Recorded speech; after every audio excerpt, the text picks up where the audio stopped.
కరీంనగర్ పట్టణంలో జిల్లా పరిషత్ కార్యాలయం నుంచి బస్టాండ్ వరకు బీజేపీ రాష్ట్ర కార్యవర్గ సభ్యులు మేకల ప్రభాకర్ యాదవ్ ఆధ్వర్యంలో అనేక గ్రామాల ప్రజలు భారీ ర్యాలీ నిర్వహించి బస్టాప్ వద్దకు చేరుకుని ధర్నా చేపట్టారు.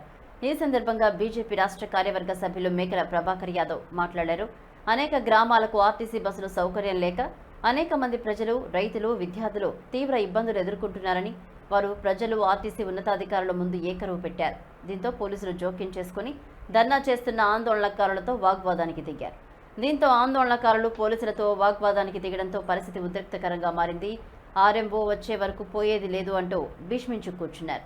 ఈ సందర్భంగా ప్రభాకర్ యాదవ్ మాట్లాడారు.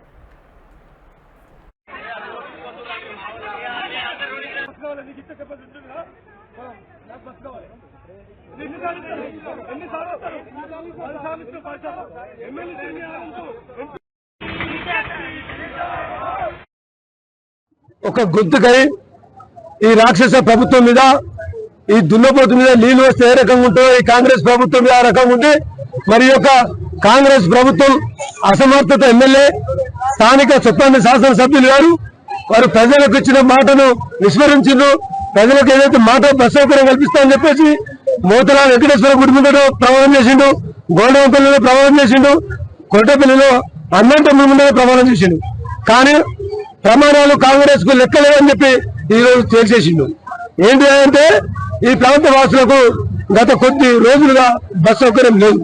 బస్ సౌకర్యం లేక రైతులు, రైతు కూలీలు, మహిళలు, విద్యార్థులు, వ్యాపారస్తులు, కూరగాయల వాళ్ళు, సుతార్థం తీసుకునే వాళ్ళు ఇలా నానా ఇబ్బందులు పడుతూ ఉన్నారు. ఈ కోసంతో కూడా స్థానిక శాసనసభ్యులకు తెలుసు, ఈ ఆర్టీసీ నడిపిస్తున్నటువంటి ఆర్ఎం గారికి తెలుసు. అయినా కూడా ఆర్ఎం గారు కేవలం కాంగ్రెస్ వాళ్లకు, ఆయన నాయకులకు అడవులకు మడుగులు వచ్చుతా ఉన్నాడు. ఆర్ఎం గారికి గత 10 సార్లు రిప్రజెంటేషన్ చేసినాం, అయినా పట్టించుకోలేదు. మొన్నటికి మొన్న 4 రోజుల కింద నోటీస్ ఇచ్చాం.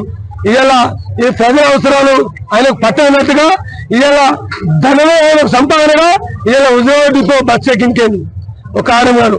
ప్రజలందరూ వచ్చే మా ఆర్ఎం ఆఫీసుకు వస్తే ప్రజా సమస్యలు వినకుండా ఒక ఆర్ఎం కాంగ్రెస్ అని చెప్పిన మాటకు విలువిచ్చి ఇలా ఇక్కడ తప్పించుకొని పోయాను. ఇప్పటికీ గవర్నర్ ఆర్ఎం గారు